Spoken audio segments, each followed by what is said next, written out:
Section 1. You will hear a conversation between a travel agent and a customer who needs to book a hotel for a group visit. First, you have some time to look at questions 1 to 6.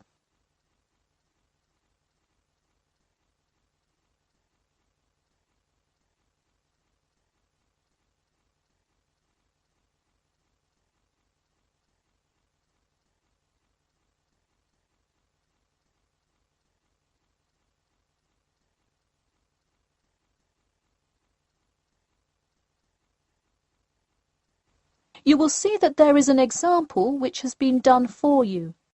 On this occasion only, the conversation relating to this will be played first. Hello, Elite Travel. This is Emily speaking. How may I assist you today? Hi, I have a group visit to plan, and I wonder whether you could help me decide on which hotel to book. I've narrowed it down to either the Winchester, the Royal Hotel, or the Star Hotel. I'm wondering if you have a recommendation. I would be happy to help. Those 3 are excellent choices. If everyone is booking hotel rooms independently, an easy way to do it is online booking. The Star Hotel offers online bookings at no additional charge. It sounds fine. The woman says that the Star Hotel offers online bookings at no additional charge. So, choice B has been written in the space. Now we shall begin. You should answer the questions as you listen, because you will not hear the recording a second time. Listen carefully and answer questions 1 to 6. Hello, Elite Travel. This is Emily speaking. How may I assist you today? Hi, I have a group visit to plan, and I wonder whether you could help me decide on which hotel to book. I've narrowed it down to either the Winchester, the Royal Hotel, or the Star Hotel. I'm wondering if you have a recommendation. I would be happy to help. Those 3 are excellent choices. If everyone is booking hotel rooms independently, an easy way to do it is online booking. The Star Hotel offers online bookings at no additional charge. It sounds fine. Yeah, and you can even book the gorgeous sea view rooms if you act quickly. I'll consider that. It would be great since we're mostly first-time visitors to the area to get a nice view of the water. Now, are there handicap-accessible rooms? Yes, all 3 options have access for the physically disabled. Great. I should also mention that we'll be on a tight schedule, so we won't have much time to go out for meals. Which of these hotels serve food? There is a limited continental breakfast menu at the Star and at the Winchester. For a full restaurant and room service, the Royal Hotel is your best bet. Oh, wonderful. Could you tell me more about the restaurant? Absolutely. In the morning, there is a gourmet buffet or a la carte item, and after 11 a.m., lunch is served in the dining room. Dinners are in a nice, low-key but high-quality setting in the hotel's private dining room, and Fridays feature the house jazz band. How lovely. Is there a group discount? No, sorry, not at the Royal Hotel. Let me check on the others, though. Could I place you on hold for just a second? Sure, thanks. It looks like there is one at the Winchester. 15% off when you book 8 or more rooms. Really? Sold. We'll book at the Winchester. Wait, is it suitable for children, though? We'll have a few little ones in our group, and it would be great to have a way to keep them occupied. Yes, in fact it has a play place that kids just love, with slides and swings and everything. Definitely a good hotel to bring the kids. Okay, great. Before you hear the rest of the conversation, you have some time to look at questions 7 to 10.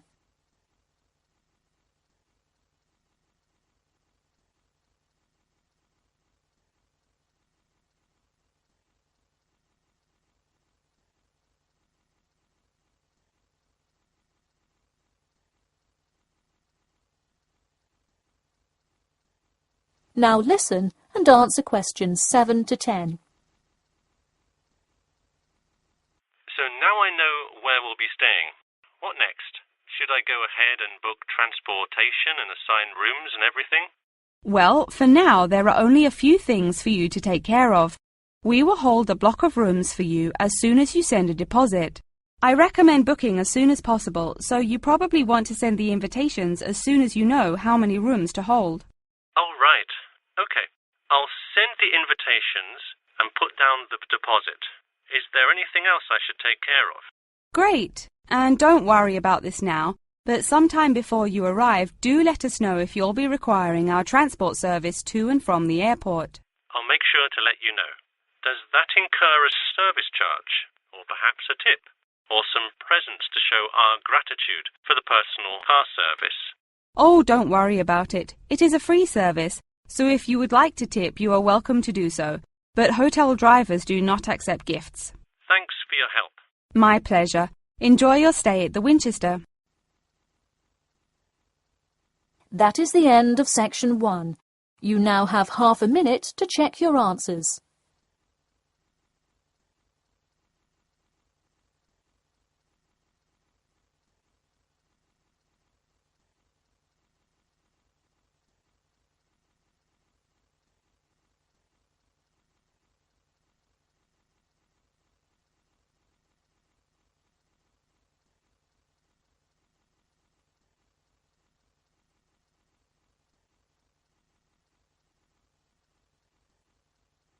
Now turn to section 2.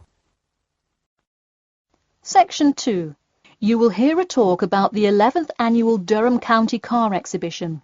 First, you have some time to look at questions 11 to 16.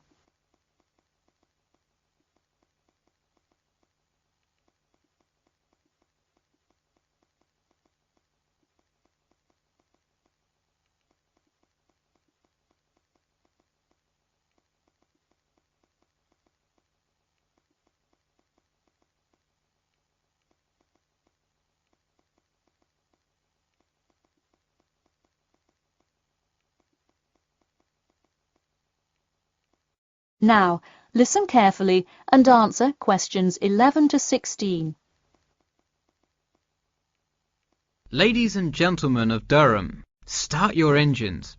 Skip Gordon here, inviting you to the 11th Annual Durham County Car Exhibition. That's right, it's that time of year again. Mark your calendars. The pre-opening event kicks off on the 18th, and the exhibition officially opens to the public on Saturday, March the 19th. Take it from me, you won't want to miss Durham's most attended public event of the year 5 times running. You don't have to be a motorhead to appreciate the finest cars, both new and old, in existence today, but it helps. Be one of the 70,000 people to see everything from big rig monster trucks to good old-fashioned classic hot rods. Get your tickets now. Admission is £10 for adults and £5 for children during off-peak times, and £20 for adults and £10 for children, and senior citizens on weekends and for full-day passes. Come see vintage classics, bid in the auctions, and even test out a few on the Winners' Circle racetrack. An insider tip: weekends are the exact time when all of the best attractions take place, but to avoid Saturday crowds, join us this Sunday. You'll see me, Skip Gordon, and all your friends from WKXP there this Sunday at our very own booth, so stop by and say hi, and you might just win a prize of your own. A new attraction this year will be the addition of a new car category, electricity, namely the electric car class. See displays from Toyota, Honda, and you guessed it, Tesla. Watch as the first generation of fully electric cars compete on style, ride, and watch the main entertainment as there's going to be a fabulous show of racing car to see who takes home fastest battery-powered car. While not typically known for their speed, this new class is guaranteed to surprise you.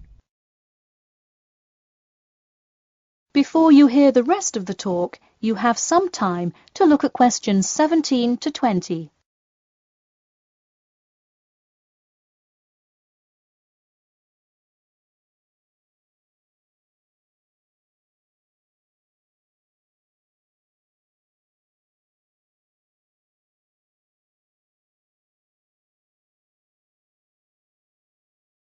Now listen and answer questions 17 to 20. Get tickets before they sell out.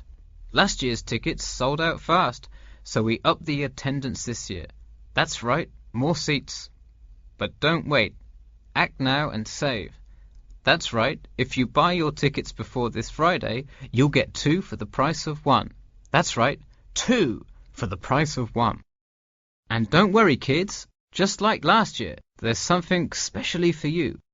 Wreak havoc on the road with the Kids Crazy Cars ride, and then race around the Tiny Tykes track in your favorite child-sized race car.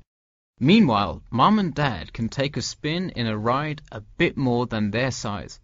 We're rolling out a massive dirt track so you can get behind the wheel and test drive something a little more adventurous.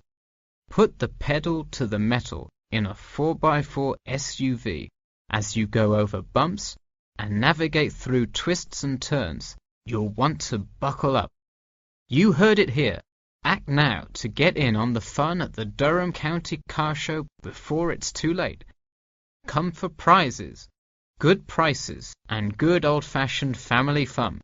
We had a lucky draw for a new car last year, but this year our main event is the Monster Truck Rally, where one lucky fan will win a chance to experience the thrill from behind the wheel, well, next to the wheel, as they ride with legendary driver Smash Tate. Feel the speed firsthand and talk to a living legend in a true, once-in-a-lifetime opportunity. For tickets, go online to www.durhamcountycars.com or call 1-888-CAR-SHOW now. We'll see you there, and always remember to buckle up. That is the end of section 2. You now have half a minute to check your answers.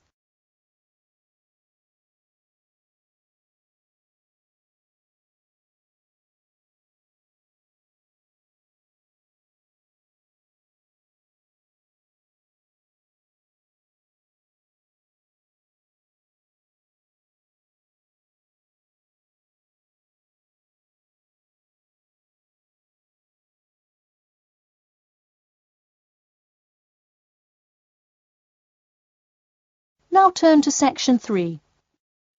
Section 3. You will hear a student asking Professor Jameson for advice in choosing courses for next semester.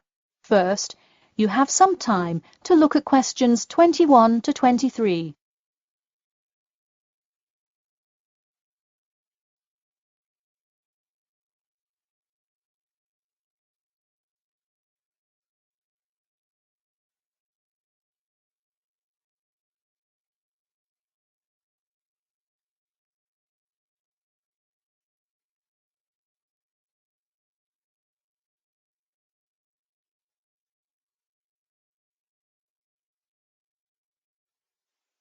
Now, listen carefully and answer questions 21 to 23. Hi, Professor Jameson. I was hoping we could talk this week about choosing courses for next semester. That sounds great. Any idea yet, or what you'd like to take? Well, I was hoping you could kind of tell me. There are so many to choose from. I don't even know where to start. Sure. Well, first things first. Do you know what you will major in? It's important to take courses that are relevant to your career path. Well, I think I want to major in biology. I want to go to medical school, so it seems like it would make sense. I agree. If you like biology, it's definitely a good idea to focus on that, since so many of the requirements overlap. Okay, so I should take a few biology classes then? Yes, let's start there. You should pick 1 or 2 biology classes. Not just any biology classes, though. If possible, read online or talk to senior fellows and find out about the structure of the courses. You don't want to end up signing up for 2 classes that require labs in the same semester. You'll spend so much time in the biology department that you won't see the light of day. All right, good idea. I heard labs can be as long as 4 hours. That's true. And another thing, make sure the topic is either relevant to your major or something you're interested in learning about. It sounds obvious, but do not just take a class because you heard it was easy or because it does not require attendance. Of course not, though it would be really nice to have at least one class that's a little bit less rigorous than the ones I'm taking this semester. I barely sleep as it is with all this studying. That may have more to do with your study habits, though I don't disagree that your schedule is really difficult this semester. Before you hear the rest of the talk, you have some time to look at questions 24 to 30.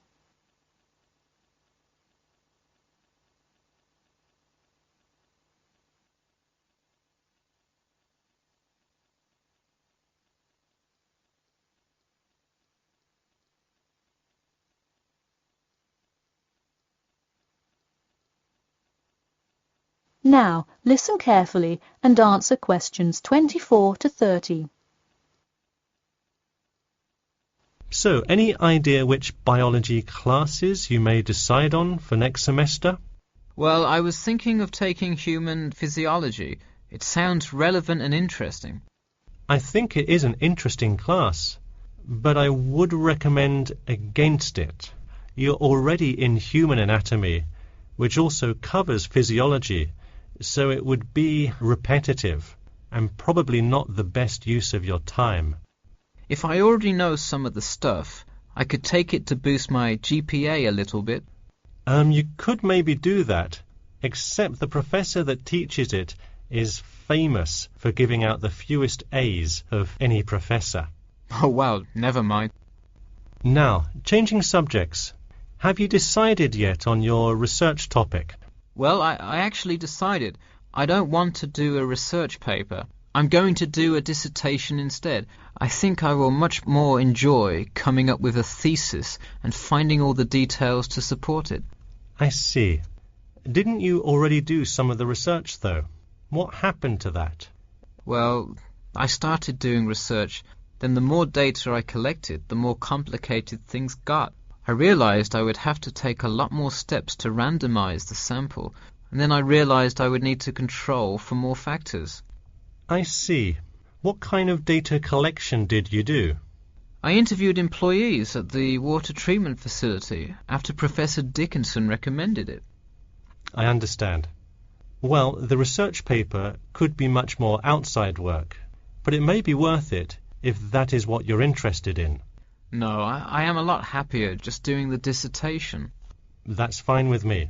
Just remember, you need to finish your first draft and send it in soon. It's already the middle of February. Oh, wow, it is, isn't it? I just have to finish it by the end of March, right? Yep, but don't forget, the date will really sneak up on you. Okay, I'll make sure to set reminders in my calendar. And who do I talk to about registering my dissertation? You should go to the department office and then talk to the secretary. I thought I needed to talk to the department head. Not for registering. If you need help developing your dissertation, that's when you should go to the department head. I see. And who would I see about getting access to the database of past research on my topic? That you can find in the computer lab, specifically in the office. You'll have to ask a lab technician to give you access. Okay, well, I'll go ahead and get started on that then. Thanks. That is the end of section 3. You now have half a minute to check your answers.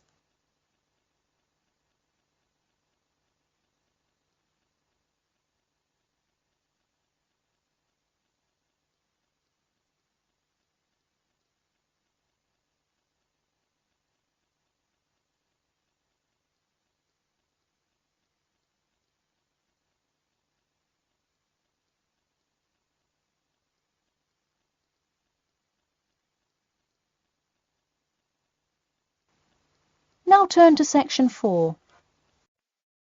Section 4. You will hear part of a lecture about the role of sleep in humans and animals. First, you have some time to look at questions 31 to 40.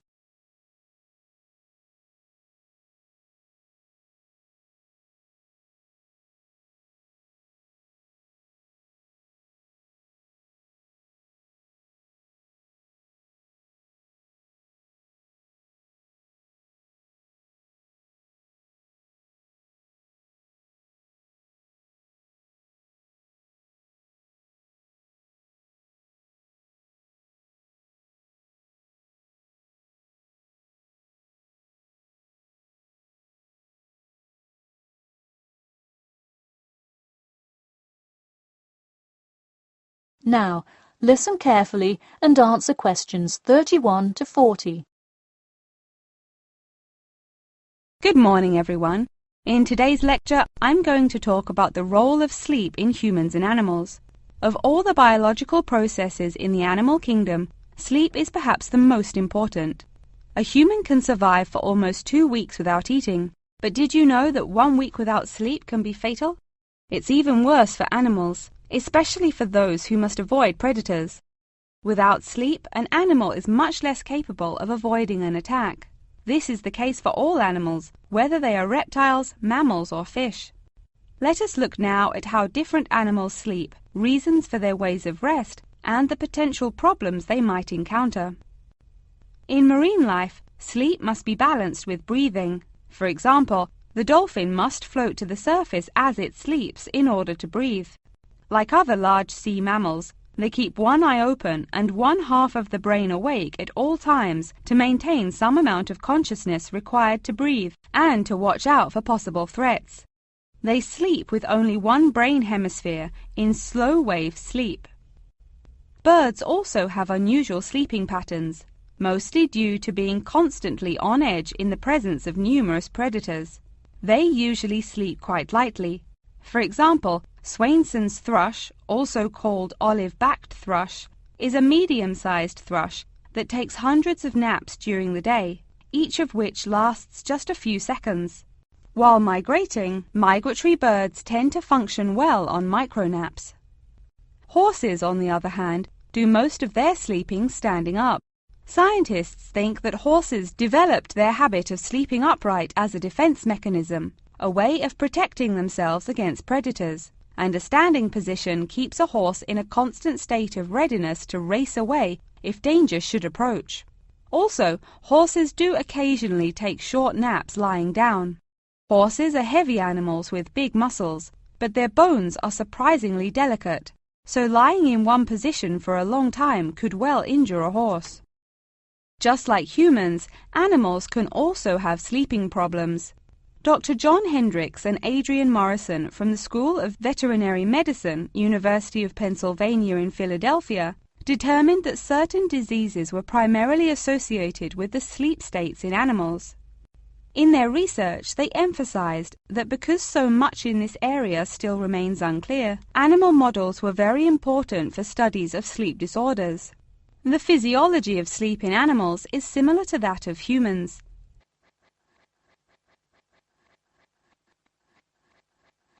But why do we humans sleep? Researchers and scientists believe it helps us organize our memories of the day, that sleep acts as a kind of filing system for the brain. Without it, our thoughts become disorderly and confused, which leads to increased likelihood of accidents and a tendency to say and do bizarre things. Researchers also believe that sleep plays a key role in learning. We sleep so that the brain can integrate new knowledge and form new associations. Because of the similar sleeping pattern to that of humans, rats are often studied in order to increase our knowledge of human physiology. In one study, rats were kept awake for almost 2 weeks and their behavior was observed. Researchers found the sleep-deprived rats could hardly remember anything of what they had been taught that day. For example, one rat had been taught to recognize pictures of various Parisian landmarks in order to receive food. Pressing a button below a picture of the Louvre would result in food being released, and so forth. However, when deprived of sleep, they would press buttons seemingly at random. In addition to rats, the fruit fly, a small insect that feeds and breeds on spoiled fruit, also has been used as a model organism, and thousands of scientists around the world work on it. But why was the fruit fly chosen to be studied? It was for practical reasons. The most important one is that the relationship between fly and human genes is so close that the sequences of newly discovered human genes, including genes that show a susceptibility, can often be matched against their fly counterparts. This provides an indication of the function of the human gene and could help in the development of effective drugs to help people with sleeping disorders. Therefore, many scientists today choose to study the genetic structure of the fruit fly, which could make a particularly important contribution to the understanding of developmental processes in humans. In conclusion, sleep is a necessary part of life, not just for humans, but for the entire animal kingdom. Now, I'd be happy to answer any questions you may have. That is the end of section 4. You now have half a minute to check your answers.